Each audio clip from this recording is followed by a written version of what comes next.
Hello everyone, this is Erik, the Asian movie enthusiast, and welcome to part 5 of our excursion into Asian horror films from the year 2005. The films in this video are technically my favorite films from this particular year, and that's saying something, because we have already covered a plethora of very good, interesting titles. Now, some of the films we are reviewing tonight, I believe, are all-time classics, actually. There are also a few movies that are not particularly acclaimed or well-liked, but are still very entertaining, in my opinion. So let's get started, and as always, titles for all of the movies I discuss will be listed in the description box below. And the first film we are covering tonight is called Scared, a Thai horror film. A busload of students get stranded in the wilderness and become prey to a merciless killer. I don't remember what kind of field trip this was supposed to be, but this bus goes into some dangerous territory. At one point, for example, it attempts to cross an extremely old, rickety bridge, and I kept thinking to myself, what kind of field trip could possibly be important enough to take this kind of risk? In any case, this is one of those films that simply needs to place its characters into danger for our amusement, and it certainly accomplishes that task because there is a lot of danger and a lot of death in this movie. This is a no-nonsense Thai slasher with a very impressive body count, I should say. It begins with about 20 minutes of setup time to introduce the characters and get things rolling, and then it kicks right into high gear with at least 13 death scenes that are spread throughout the remaining runtime. This movie is only 81 minutes long. So if you take out that 20-minute opening, you get 13 death scenes in 61 minutes. And that's about one death scene every 5 minutes or so, on average. That's nuts. That's a major positive that results in maximum pacing. That's always important for a slasher film. Get some maximum pacing in there. It's hard to get bored while watching this one, I think. Especially if you're a fan of this type of horror movie, the slasher. Another good thing is that there's a nice variety of killings that are showcased. You get some nice weaponry-based kills, some kills that are caused by accidents, actually, and even some creative kills involving vehicles that I've never quite seen used before. So there's a little bit of creativity here. I definitely appreciated the cornucopia of death on display, which showed that the filmmakers put a little bit of thought into the types of violence that they wanted to showcase in this, which is nice. Now, Scared does have its fair share of flaws here. The screenplay is just not particularly good, and as I said previously, it's basically written for the sole purpose of placing the characters into danger. The protagonists also make a few dumb decisions along the way, which is a slasher cliche at this point. There are a few jump scares along the way as well, which, I felt could have been eliminated completely. But overall, I would say that Scared lacks the filmmaking quality to be placed on a pedestal with like the great slashers of all time. And I would still say, though, that it is certainly entertaining, giving the maximum pacing and the variety of death that's on display. So fans of this subgenre of horror may want to seek this one out. Now, the availability of Scared is that it is unfortunately difficult to find, but I have seen a few unsubtitled DVDs floating around. I think maybe on Yes Asia and eBay. Alright, so the next title on our list tonight is probably my favorite anthology of 2005. I actually rank this one a little bit above Rampo Noir, which some people might disagree with, but I like this one quite a bit. And that is Zoo, a Japanese horror anthology. And this is an anthology of 5 short films, each of which is approximately 25 minutes in length. The first story, Kazari and Yoko, is an interesting dramatic horror film about twin sisters, one loved and one hated and physically abused by the mother. The characters here are pretty well developed despite the film's brevity. The sister, who is loved, is just as unfair and cruel as the mother, but in a more manipulative way towards her sister. Our protagonist is, of course, the abused girl, and she eventually befriends an old lady who teaches her proper etiquette because she basically lives like an animal in her own home. There's a nice dynamic here in this short film, and the conclusion to all of this is well conceived. In the second story, Seven Rooms, which seems to be the favorite amongst the people who have seen this anthology, a kidnapped boy and his sister attempt to elude a killer while trapped within a series of interconnected concrete rooms. So after being kidnapped and knocked unconscious, they awake and find themselves trapped in this small room, but they soon discover that there are 7 rooms in all, each containing a different prisoner. And every day, the person who has been captive for 6 days gets massacred. Now, what makes this segment particularly intriguing is that the little boy is the only one who can move in between these different rooms, because he's small enough to fit through this little waterway that connects them. So again, there is some good character interaction here, and a strong ending that makes sense. A lot of times, horror films fail to stick their endings, but the first 2 shorts in Zoo certainly accomplish that, I think. They're both very good. Now, the third story here is called So Far. A young boy's father is convinced that his mother is dead, and the mother is convinced that the father is dead. And the boy is the only person that both the father and the mother can see. That's an interesting premise for sure, but this is pretty much a straight-up drama with no horror elements at all. It is well acted and generally well made, but the twist does feel a little bit contrived, I think, and it is a bit dull in spots. In my opinion, So Far is the weakest story of this anthology, but it's still okay. It's not terrible by any means. The fourth story, Hidamari no Shi, is an animated film, not a live-action film, so that helps to mix things up. It's about a man who is learning about life and death in a world where most of humanity has already died out. The protagonist is a scientist who creates a girl android to serve him in his rural home. The animation is pretty impressive, and the android's conception of life and death is expressed through some fascinating events, I think. Like most of the films in this anthology, there's a melancholy feel to this that works pretty well. And the fifth story, entitled Zoo, is about a murderer who stashes a dead body at an abandoned zoo and then returns to visit it on a nightly basis. Now, this guy basically studies the decomposition of the body itself, and he's fascinated at how it changes over time. He even lays out the pictures like side by side to do almost like a historical kind of library of photos where you can see the change in the decomposition of the body. So this dude's pretty messed up. Unfortunately for him, he starts having nightmares involving the woman he murdered. Now, there are many flashbacks here to when the girl was alive, and you begin to wonder, though, if the victim was just as mentally disturbed as the murderer. The ending to this one is a little bit more open-ended than the previous segments, but it's pretty good. I like this one, too. So these 5 stories have varying degrees of horror within them, with some being more horrific, for example, the 7 Rooms segment, others having some, horror-related elements, partially horror-based, and then one being completely absent of horror elements. So this seems to be a big gripe, and some of the negative reviews I've read online have pointed this out. But, some viewers apparently went into this expecting a very visceral, violent, terrifying experience. But that's simply just not the style of this particular anthology, which aims mostly for horror on kind of a thematic, conceptual, intellectual level. So even if something isn't horrific viscerally, the concept behind it is kind of, it's horrific in that sense. However, I do think that there's enough horror content here to justify the classification within the horror genre of film.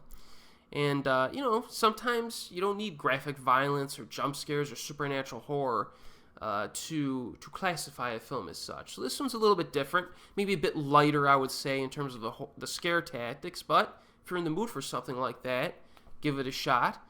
I would have to say that the script writing in general is pretty good as well overall. And there are also a few recognizable faces. For example, Ryunosuke Kamiki, who recently starred in Bakuman and appeared in the last 2 films in the Rurouni Kenshin trilogy. So, like some other Japanese anthologies, viewers expecting to be entertained by some unorthodox creativity will come away satisfied, I think. I liked Zoo quite a bit, and I rewatched it again recently, and I think it holds up. DVD availability of Zoo is that it is widely available. Now our next film is the only Japanese horror film that I have ever seen in a cinema, if you can believe it. Only one. And that is Reincarnation from Japan. A professor visits a hotel and films himself killing the hotel guests, employees, and his own children before he commits suicide. All is part of his wish to understand reincarnation. Now, since then, the footage of the murders disappears. 35 years later, a horror movie director decides to make a film about the massacre. As the date of the shoot draws near, the lead actress is haunted by the ghosts of the victims. She begins hallucinating and is plagued by nightmares of the killings. Now, this film by Takashi Shimizu, the director of the Ju-On franchise, as well as Maribito, is a surprisingly well-written horror film, I believe. There are a lot of horror elements used during this movie that have been previously used in horror films before, but they are used in a completely different manner. And this is especially true during the second half. Perhaps the most impressive thing is that the concept of reincarnation itself is used to bridge and interconnect all of these elements in a new and satisfying way. It's almost like a chef, who takes a bunch of foods that you've eaten before, but he prepares them a little differently and uses a special ingredient to shake things up. The pacing, I think, is a little bit slow for the first, half or so, but there are some atmospheric shots to enjoy, and the final 30 minutes contribute a complex, truly magnificent climax. There's one brief moment, I think, of slight cheesiness involving a doll at the end, but this is one of my favorite finales of any horror film from the last 20 or so years. It lasts a long time, and it keeps, uncovering layer upon layer of the mystery, while at the same time being a horror sequence. So it was very good. This is the third installment in the J-Horror Theater film series, and I think it's on a level that's a notch above Infection and Premonition, in my opinion. Now, DVD availability of Reincarnation is that it is widely available. And a quick story about my cinematic experience with this one. Reincarnation was released in the United States as part of the After Dark Horror Fest, also known as 8 Films to Die For. So I got to see this in the cinema back in 2006. And I kid you not, the theater was jam-packed, completely sold out. And it was prime time on a Friday night, but I was not expecting that for a Japanese horror film. And obviously, the After Dark Horror Fest marketing is what brought everyone in. I don't think people even knew what movie they were watching, because they showed, I think the way it worked is they showed 8 movies over a weekend, so each movie only had 1 or 2 showtimes. So if you wanted to get, watch a movie, you had to get into that showtime. So I guess, everybody just piled in for the beginning of this marathon. And once the subtitles appeared within the first minute of the movie, you heard some audible groans in the crowd, which I found really hilarious. I started laughing and I was relieved because I didn't want to watch some terrible English dub to this movie. So that was good. And it was a very cool experience, though, because I think the audience seemed to like it. The overall reception seemed to be very positive from a mostly just, I don't know what you'd say, Caucasian crowd. A lot of white people in the crowd, and they loved it for the most part. I'll never forget that experience just because I don't think I'll ever see an Asian horror movie in a theater that's packed ever again. I just can't see it happening. But it was a cool experience. So the next film here is one of the more controversial choices. I always end up having 1 or 2 of these, it seems, for my last video of each year. It was critically panned in its home country and on the internet, but is mostly unknown to Western audiences. And that is Loft from Japan. A novelist played by Miki Nakatani from Train Man and Memories of Matsuko moves to a desolate location in an attempt to cure her writer's block, but meets a strange man who is studying a recently discovered mummy. This woman is a prize-winning writer, and after moving out to this house, she sees this guy, in a storage room transporting an object wrapped in cloth. and she soon discovers that he is actually an archaeologist who is researching ancient mummies, and that the object was a recently discovered one. So she subsequently sees a ghost, of course, and finds out that her new room once belonged to a woman who disappeared. Now, this film was directed by our good friend Kiyoshi Kurosawa, who previously directed Cure and Pulse, and we know by now what to expect from him at this point in terms of content. So he likes to explore philosophical themes and psychological themes, and here he explores the theme of memory. And there are a few fantastic sequences that showcase this idea. So for example, during the later half, there's a scene involving a dead body, where the positioning of the body itself on the floor is of pivotal significance. There are a few possible events that could have transpired, you'll see, related to this body, but both of the possibilities are still possible after you watch the movie, due to the positioning of the body during that scene. You'll know what I'm talking about when you see it. It's a brilliant moment that is on par with something like Alfred Hitchcock would have done back in the day. It's that good. Very interesting moment. I don't hear many reviewers bring that moment up, but it's subtle, but it's very cool when you start thinking about what happened there. And we also know what to expect from Kiyoshi in terms of style. I mean, we get a mix of effective environments to behold. Old buildings, decrepit buildings, a dark green forest, foggy docks, etc. And the lighting is nicely utilized to create some dense atmosphere. The first half, I would say, is more horror-based, with a effectively creepy, grainy video that's used, and some very long suspense sequences. The second half is more kind of character and plot-driven, with some clever scenarios, like the one I previously referenced. But Kiyoshi's patience and talent as a director of horror easily eclipses more popular genre directors working today. And that's certainly evident in Loft, which is kind of a quietly enjoyable and deeply moody film that would have failed at the hands of just about anyone else. The way this man frames his camera shots, and I mentioned this before a number of times, including my podcast with Pieces of Work, I mentioned this. The way he frames his shots and uses sounds and even silence is just genius. Kiyoshi's use of silence is just as good as the scoring and sound design of his films, which is really good. He strives to create kind of a traditional, atmospheric, spooky mood instead of the in-your-face scare tactics that a lot of horror directors use.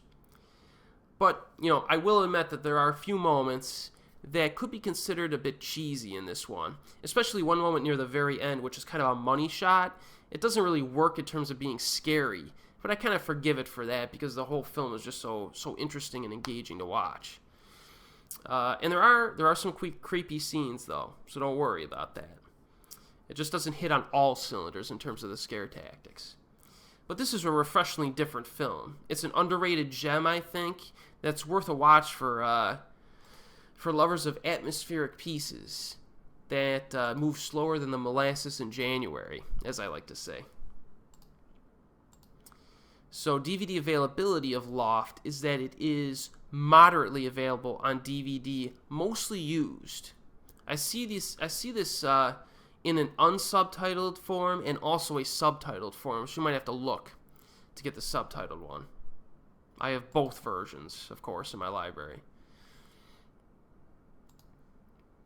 Alright, so our final three films tonight, the first four films tonight might not have been what you expected in my top films of this year, but I love all four of them: Scared, Zoo, Reincarnation, and Loft. Those are all personal favorites of mine from this year. But the next three are almost like undeniably awesome films. You know what I mean? They're films that I think most people would like.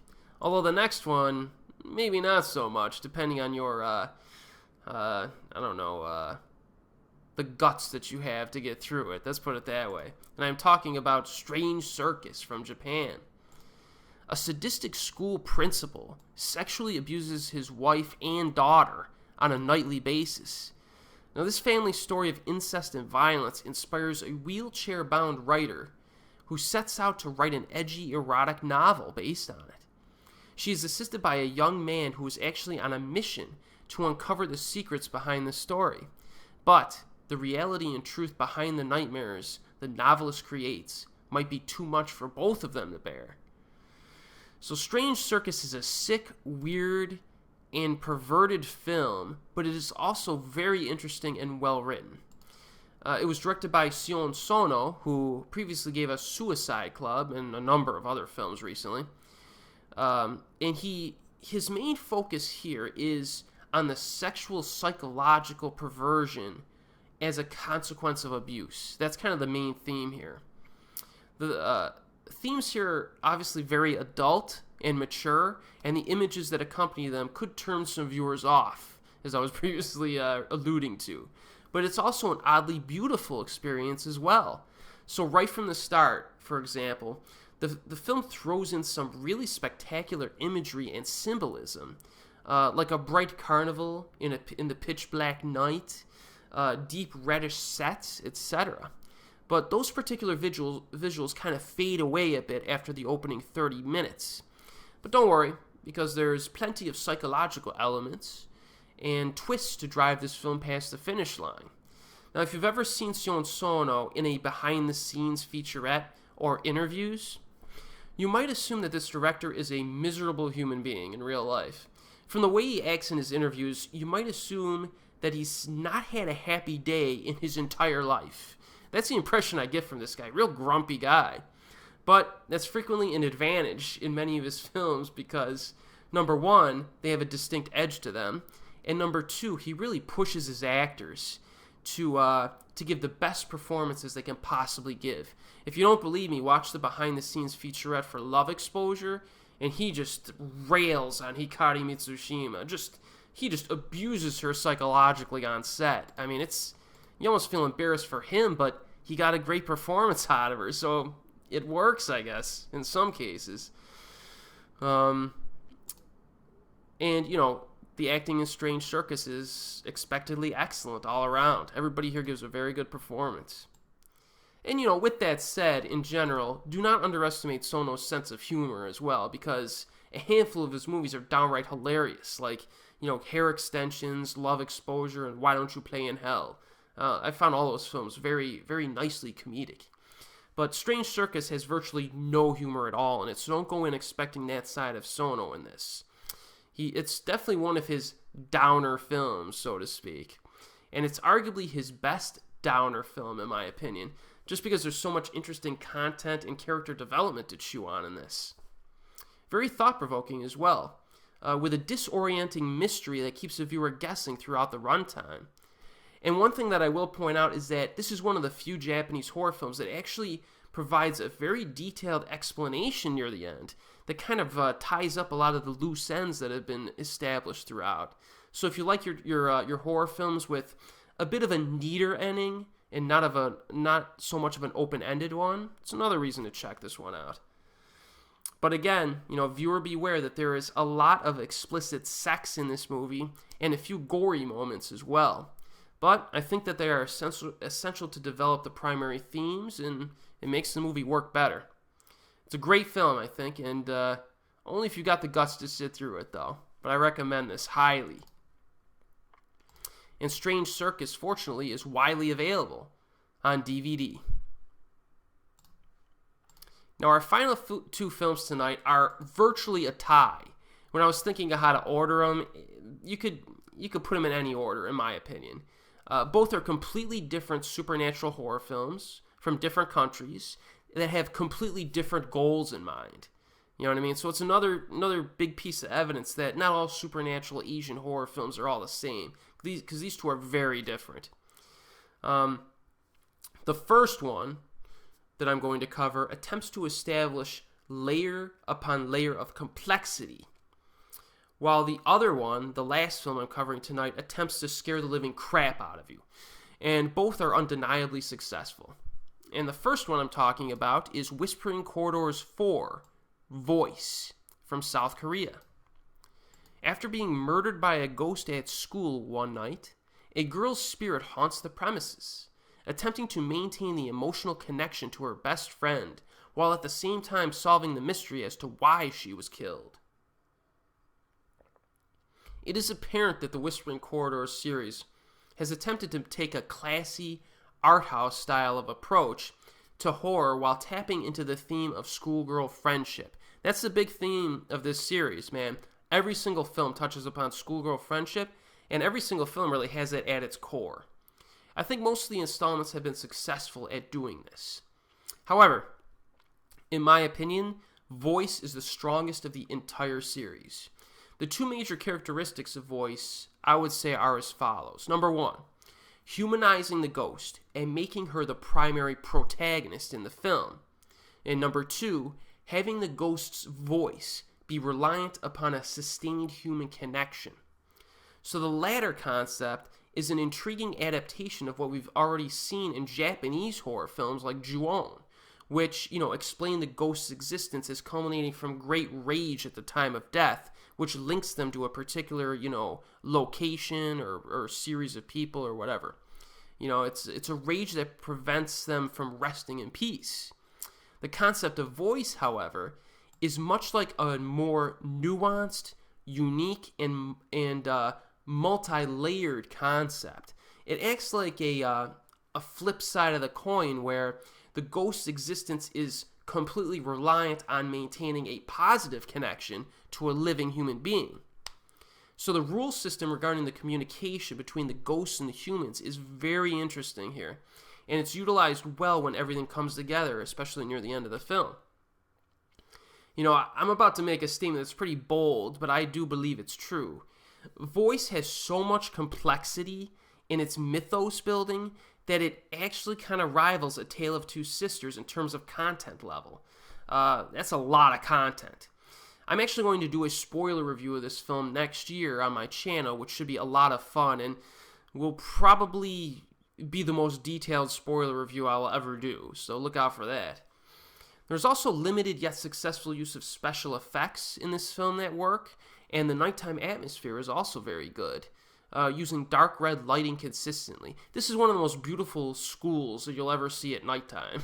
The lead actress here is Ok Bin Kim, who is a favorite of mine, and who you may have recognized as the lead actress in Chan Wook Park's vampire film Thirst. She played the lead in that film. She was excellent in that. So everything about this movie screams quality. From the multi-layered storyline, to the excellent acting, to the effective, stylish horror elements, to the character interactions. I will say that the scene that plays during the closing credits is something very special, and it's very subtle, but I think I figured it out, and I'll let you know that during my spoiler review next year. I think this is a beautiful film, not particularly scary or terrifying, but man, is it a good ghost film, man. And it's got a few creepy moments in there, too. But bring your thinking cap when you watch this one. DVD availability of Voice is that it is moderately available, mostly used, but you can still find some new ones. And our final film tonight, the last Asian horror film we will review for 2005, is also the scariest film I've ever seen. And if you've heard me talk about that, you know what movie I'm going to talk about, and that is Noroi, also known as The Curse, from Japan. This is a documentary-style film that follows a reporter who investigates a series of strange events and deaths that seem to be connected to one another. Now, the entire film is a compilation of video clips that are linked by the legend of a demonic entity named Kagutaba. The premise is that a journalist filmed his own footage by interviewing people associated with the demonic rituals associated with Kagutaba, then compiled footage from other sources that link with his research. This is an extremely effective, intelligent method to scare the crap out of viewers by using the viewer's memory against themselves. So, for example, the journalist records the exterior of a house near the beginning of the film that he's researching, because the person living in it. And he sees something strange on the porch, and you're not sure what that is. What is that on the porch? It's not particularly scary. You're just like, okay, well, that's just kind of weird. And then later in the film, a clip from another character's home video that's spliced into the documentary introduces that same strange occurrence that's linked to a terrifying moment. So your mind links it up, and you're like, oh man, and it sends chills down your spine. Another example involves a television show near the beginning of the film, with a child psychic who answers every single question correctly except for one. And her answer is so off and wrong, you kind of wonder what the point of that scene was. You know what I mean? Like, what is that all about? But later on, you know, the image that she writes or whatever is linked to a very disturbing event. And then bam, you know, you link the events in your head because you said, wait a second, I recognize that. Oh, man. And you get all scared. You know what I mean? And you realize the connection. So it's a very good script writing tactic. I'll put it that way. Now, the director here, Koji Shiraishi, who we covered previously, and we'll cover a lot in the future, has crafted some very terrifying scenes that I think give even the best horror films a run for their money. There's like weird static interference, mysterious entities in the background, bizarre demonic possession supplemented with suicides, and an ending that I think goes down in history. Be sure to watch the second ending too, which begins midway through the end credits. I actually missed that ending the first time I saw this film because I was so freaking scared that as soon as the credits started rolling, I turned it off. And I gotta say, I still have trouble watching this movie at night. As embarrassing as that sounds, I can't watch this movie at night because there's no way that I'll be able to sleep properly after watching it. But aside from its pure scariness, the other thing that sets this movie apart from a lot of other documentary style or found footage style horror films is that there's a huge amount of fascinating mythos building involving witchcraft and this entity Kagotaba. And it is executed immediately, like right from the opening sequence, it starts building this mythos. There's a lot of interesting content, and the events in between the creepy horror scenes, and there's a lot of creepy horror scenes, but everything between those scenes is very mesmerizing and interesting. The investigation really kind of perfectly supplements the scare tactics in this, and it's detailed enough to create a thought-provoking experience. So this is one of the greatest horror films of all time, along with Voice, and I would even say Strange Circus. So DVD availability of Noroi is that it is basically impossible to find a Region 1 DVD because it was never officially released. So, some people have tried to tell me that, oh, it was released in the U.S. No, there was an all-region DVD that was released, like an international DVD, back in the day, like 10 years ago. But that went out of print after like a few years. So all you have now is a Region 3 Hong Kong release with English subtitles, maybe some bootlegs floating around, and then some unsubtitled copies. But it is sometimes available on YouTube as well, so you might be able to watch it on YouTube. But I'm telling you, Noroi has never had an official U.S. release. Never. Believe me, I've been looking every month for 10 years. But this is a must-watch. No matter how you get it, you gotta watch it. So, that's 2005, which I think is a great year for the Asian horror film industry. Huge variety of interesting titles to explore. And be sure to join me in my next video because we will sink our teeth into 2006, which was a pretty solid year in its own right. And as always, we'll see you next time.